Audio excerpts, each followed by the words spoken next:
Encounter is brought to you by the Broome County Council of Churches, where we connect compassion with needs as we inspire growth with dignity. You'll find us in special places throughout the community.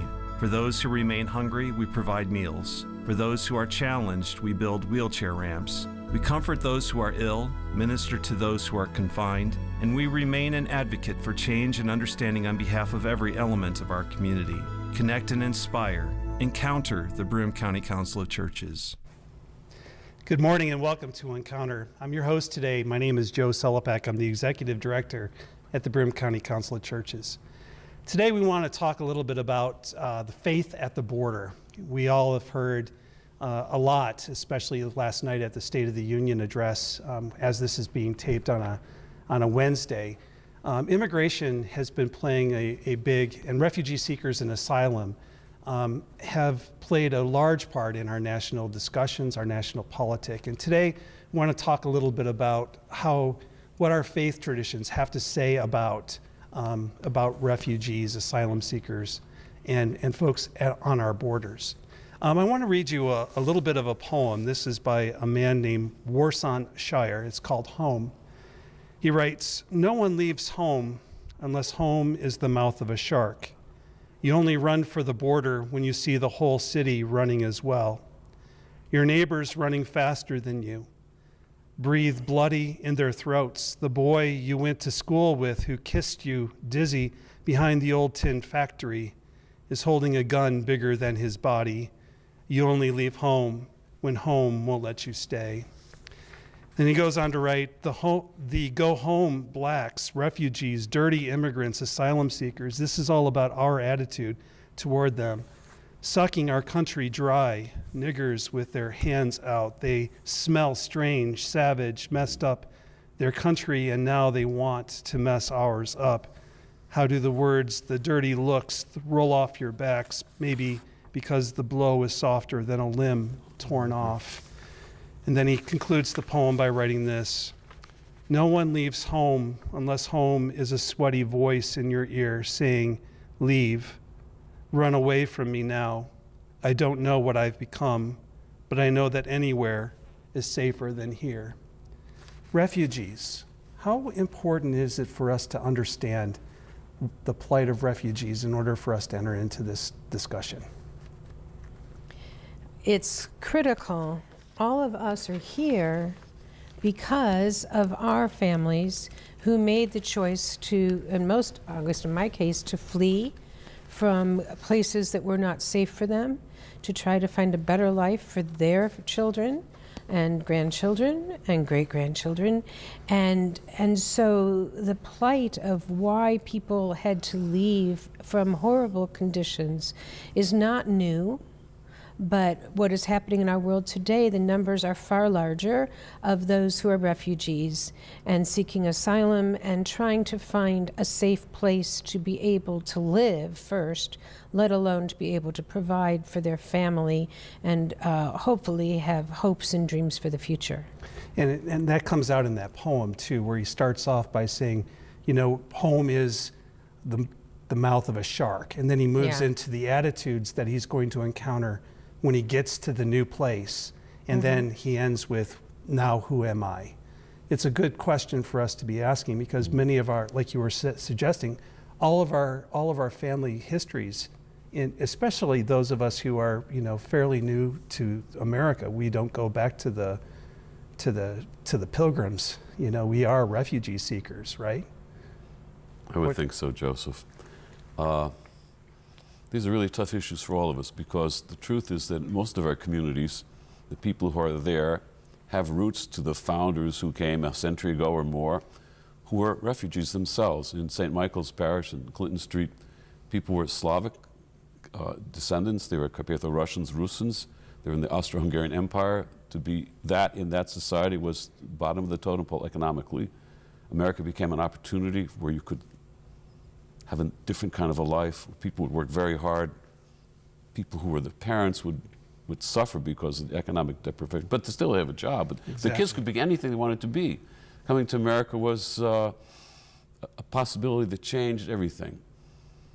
there was a fellow named Nicholas Karras. He used to be a reporter in New York City, worked for the New York Times and Newsday, grew up in Binghamton in the First Ward, belonged to St. Michael's. He wrote a book called The Hunky, The Immigrant Experience. And he tries to do a Slavic version of Roots. What was it like? And so he takes you back to the 1880s, the Carpathian Mountains. What was it like to live in this place? And how would you ever get to America? Why would you want to come? What did you have to endure? And these are stories that my generation, my kids, they don't really know this. They need to know it, because if we knew it, we might have a little more empathy, a little more heart for what's going on in the world today. I mean, I look at pictures like the Statue of Liberty. Let me just introduce you. Oh. I haven't done that yet, and I apologize, because I wanted to get us into the discussion first. But my guests are no stranger to Encounter. Rabbi Barbara Goldman-Wartell from Temple, Concord. It's very nice to have you on Encounter this morning. And Jim Dutko, Father Jim Dutko from St. Michael's in the First Ward. Yeah, thank you, Jim. Thank you for both being on Encounter and for us to talk about this discussion, this discussion today. So do you want to continue with your... So when people came to America, this is like this beautiful photograph of immigrants on a boat facing the Statue of Liberty. So maybe it's 1900, okay? And it's like, they knew that there was a possibility for them to be able to succeed in this country. But it's like, so they came here, they set up roots, they took jobs in places like the cigar factories in EJ, they built communities, and they wanted their children to thrive. I have found this photograph from 1915. This is supposed to be St. Michael's Choir. And if you look at it closely, they're all young people dressed in the best clothing they had. Behind them are American flags. You know, and so time passes. Could these young people, maybe in their teens, could have conceived that 30 years later, their sons and their daughters would be among the almost 500 people from the parish, just my parish, who ended up going downtown to the railroad station for destinations like Fort Dix or Fort Benning or someplace, go all over the world and endure World War II because they love the country. I mean, this is like the immigrant story. I think about my grandparents. This is 1924. My grandfather had a job in a refinery at Esso Standard in Bayonne, New Jersey. He raised 4 kids. 3 went to college. The 3 girls went to college. The son went to the Merchant Marine Academy, officer in World War II. I mean, they lived the American dream because that was possible in this country. We need to keep the dream alive. We need to have, I know there's difficult issues, but you got to have heart. You got to have some compassion here. Barbara, do you have similar stories with your family?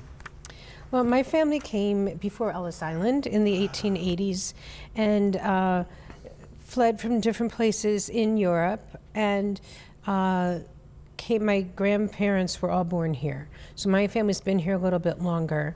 But even the Jews who came earlier in the 1850s, and even those who came with Christopher Columbus, they were fleeing the Spanish Inquisition. Right. So there was nothing to go back to. So when the Jewish community, when Jews came here as individuals and they came destitute. The first group who came to New York came in 1654 from an area that had been conquered by Portugal, and the Inquisition had come to the New World. And were only allowed to stay if they could take care of the needs of their own. And that was the basis for how to come.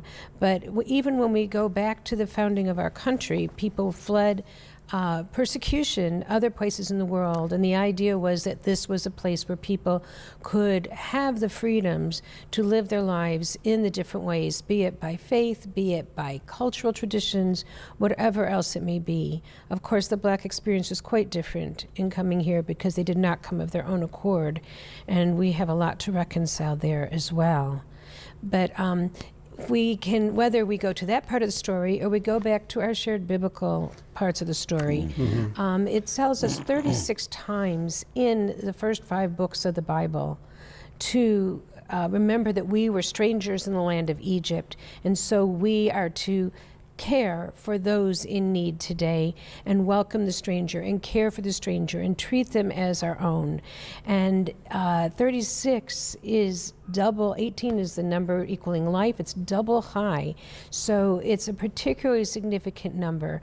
And that's a basis for all of us in what is the guidance. And the understanding of stranger biblically is really the words we could use from immigrant or a refugee. People who live in our communities amongst us or who strive to do that, to be part of our community, to live with us, to follow the same rules that we follow, and for us to give them the ability to live their lives in their own way as we do ours. Yeah, I was, it's interesting that I have both of you here because my family is Slovak and it is also Russian Jew.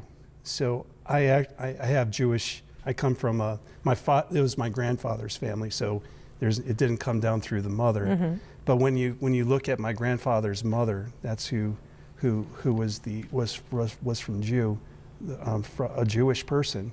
She wrote down that she was from Jewish people on the Ellis Island document when she was coming through, but then never attended temple afterwards, which was a very sad thing. She ended up marrying a Russian Orthodox man and went to church with him, and eventually. This all came out through us just doing our Ancestry.com stuff and trying to figure out who we were, and it all makes sense now. We're all connected here. That's she pretty had powerful. this. Son of a gun. I know, and I'm like looking at it, going, as I'm listening to you talk about your stories of your families. My grandmother and her family was fleeing Russia during the Tsarist reign and the persecution that they experienced there. And my Slovak family was coming over at the same time looking to escape the Hungarian Empire. Right. We end up with, when we look back at our histories of our families come during these very tumultuous times when we're seeking a better life for ourselves and for our children. And oftentimes the welcome that we received here was not extremely welcoming. It was hardly welcoming. Very hardly welcoming. But we want to create a situation in which it's better for people today than it might have been for our ancestors coming over. And that takes a leap of imagination, doesn't it? For us. You really have to put yourself in their shoes. Right. Sometimes we don't do that, and so we don't have the perspective at all. It's necessary. Yeah. Well, one of our colleagues, Reverend Kimberly Justine, went to San Diego in, I think it was in the last couple months, with a group of clergy, interfaith, who went to the border to actually be there to see the people on both sides and to see what was happening there. She was unavailable this morning, but has spoken and shared her stories and her pictures. So there have been countless groups of clergy, rabbis, ministers, priests, imams who have gone to show our support for those people who are fleeing as refugees and coming to seek asylum as they, again, are fleeing for their lives. And that is something that our own laws allow for and international law allows for. So there's nothing illegal about seeking asylum. And it is a guarantee that is available to all people. And we struggle with how difficult the impediments that are being placed in front of people who have suffered greatly already. Now, before the show, we were talking about the consequences of that not happening, and that did not happen for people who were of the Jewish faith who were looking for asylum back during World War II. Do you want to tell us a little bit about that story? Well, I want to mention that our laws changed in this country. Immigration was tightened in the late 19-teens. And so when it was tightened, a whole lot of it was coming from Europe, from Eastern Europe, from Central Europe, which impacted all the groups we're talking about, but is another reason why so many Jews could not get out of Europe when the Nazis came to power, and why 6 million Jews were killed during the Holocaust. So that was the we could have done much better, and many more people's lives could have been saved. And one of the pieces we can still grapple with quite in realistic terms is the St. Louis, which was a German liner. I have a photograph. Yeah, he brought the photograph. And in May of 1939, just a few months after the Night of Broken Glass of Kristallnacht, all of the people who were on that ship had visas to be able to go to Cuba, and they did not know that they had been canceled. Before the ship actually left Europe, they had been declared not, they weren't going to be allowed to land, and they didn't know. They were not allowed to disembark in Cuba. They came along the coast of Florida, and they went to Canada, and they were not allowed to get off anywhere. So there were 937 passengers.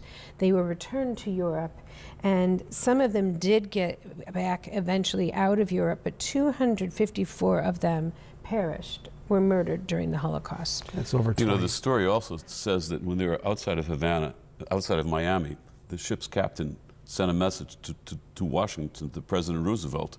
There was no response. Later, the State Department issued a statement about this, and they said, quote, "The passengers must await their turns on the waiting list and qualify for and obtain immigration visas before they may be admitted to the United States." That's 1939. I mean, history has a way of repeating itself because we think this is the right thing to do, but when you put yourself in the shoes of the people who are on that boat, who have fled believing that they'll come to this country, to the Western world, and find some refuge and find themselves returned to where they came from. I mean, it's horrific. Which we're hearing today of people who have come the truth is that seek asylum and are being deported back to the places they came from, Exactly. where their future is less than glim. And of course, a lot of the reason for this was fear that among the refugees might be German spies or something trying to infiltrate the United States. And that was certainly a serious concern. But the problem was you whitewashed everybody with the same brush, and then everybody has suffered. And so this is the real danger here, because we certainly need security and protection because we need to take care of our people. But you got to be discerning, and you got to have some compassion and some heart to deal with who's who. I mean, it's not so simple just to simply dismiss everybody. My guests today are Jim Dutko from St. Michael's Parish in Binghamton, and as well as Rabbi Goldman-Wartell from Temple Concord. So we've been talking a lot about immigration and refugee seekers and asylum seekers. Refugees and asylum seekers are really who are at our border at the moment, and they're fleeing persecution within their own country, or political unrest, or are looking for a safer environment for their children, to raise their children, and to make that. And we've been making that argument that our own personal histories and the histories of our congregations help support the idea that we should have a way of welcoming immigrants and refugee seekers and asylum seekers into our midst. So let me ask you,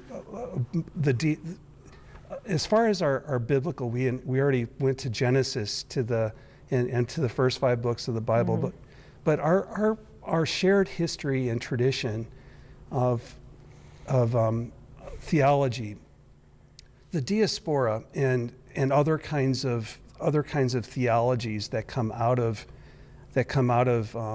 reflecting on the Bible and developing the church and the congregations, the Jewish congregations, has always been very, we are strangers, we are aliens, we are pilgrims. And there's still a sense in which this is a strange land even for us as pilgrims, isn't it? Like we are always on the move as far as our faith is concerned. We may be settled now, but the history would show that we at some point are going to be unsettled, moving in a different direction, moving away from this. And so how does that movement, constant movement, kind of impact our understanding of our own faith? My understanding in looking at the Exodus story, of course, is the journey, and the journey is just as important as the destination, and it took 40 years for the Israelites to be ready to enter the Promised Land. But they weren't only Israelites. There was a mixed multitude of people who left Egypt with them, who chose to be counted in the group. And when they did, the rules of how they were to live, what they experienced at Sinai, not just the Ten Commandments, but much more, how to treat one another, was something they took upon all of themselves, and everyone was treated with dignity, with respect, and there were obligations as well.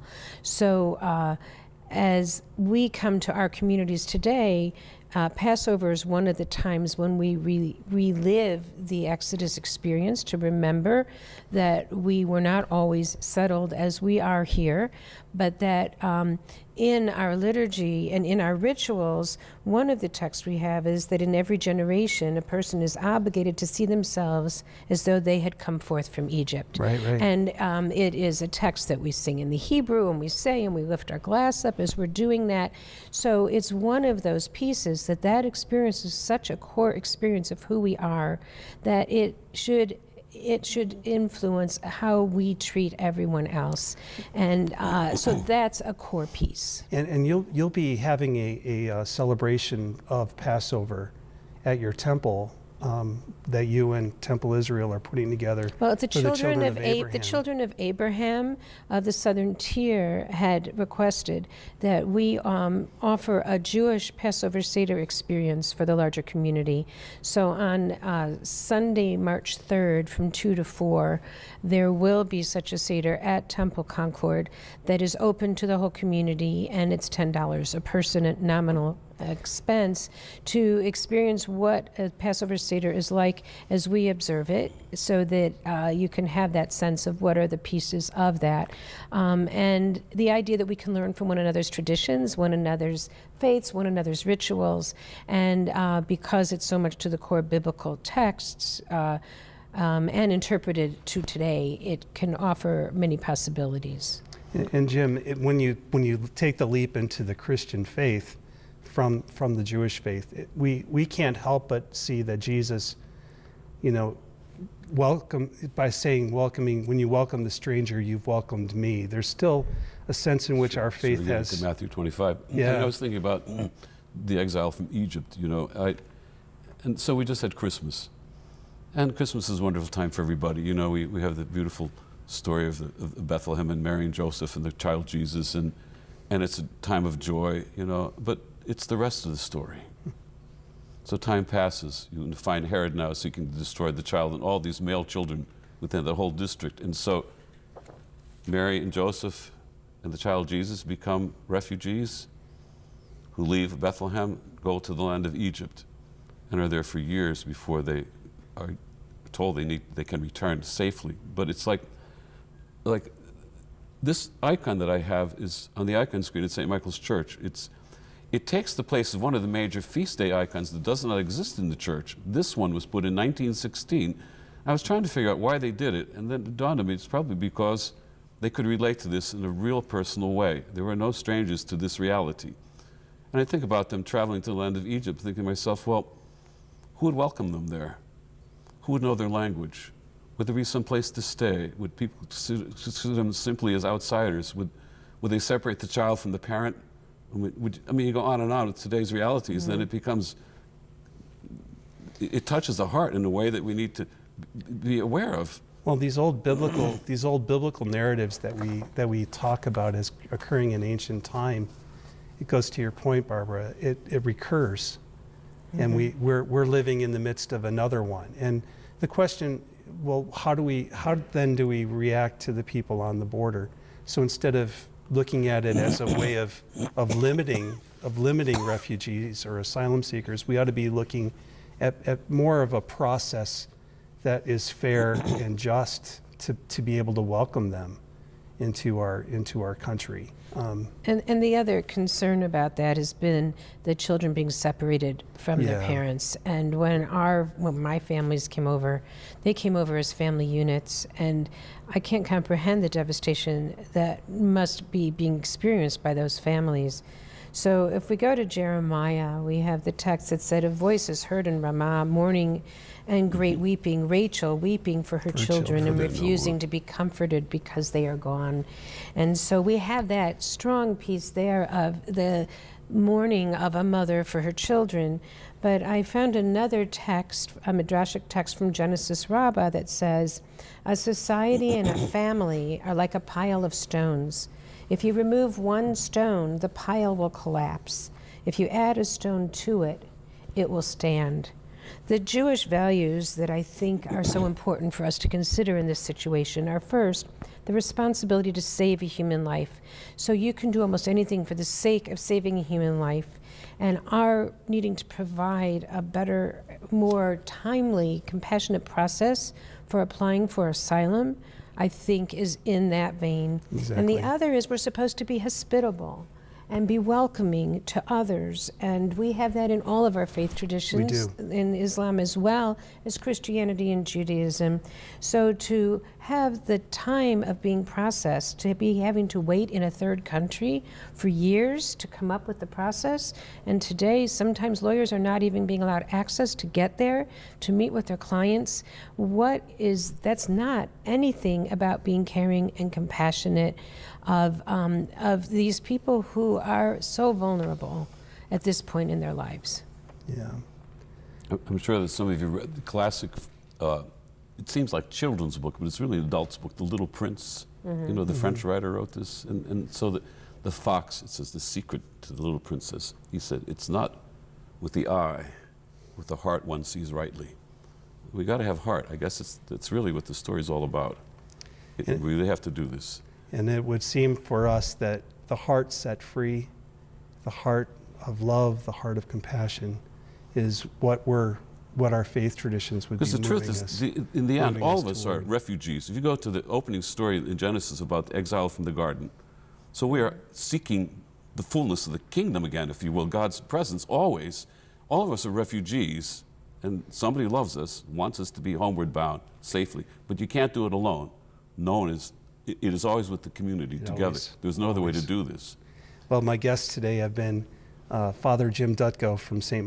Michael's Church, and as well as Rabbi Goldman-Wartell from Temple Concord. Sorry about that. I should have all these things written down, but it is with deep appreciation for you to be involved, in my guests today. On this show, and for us to be able to talk about such an important subject. For all of you, I hope you have a great Sunday. Thanks, Joseph.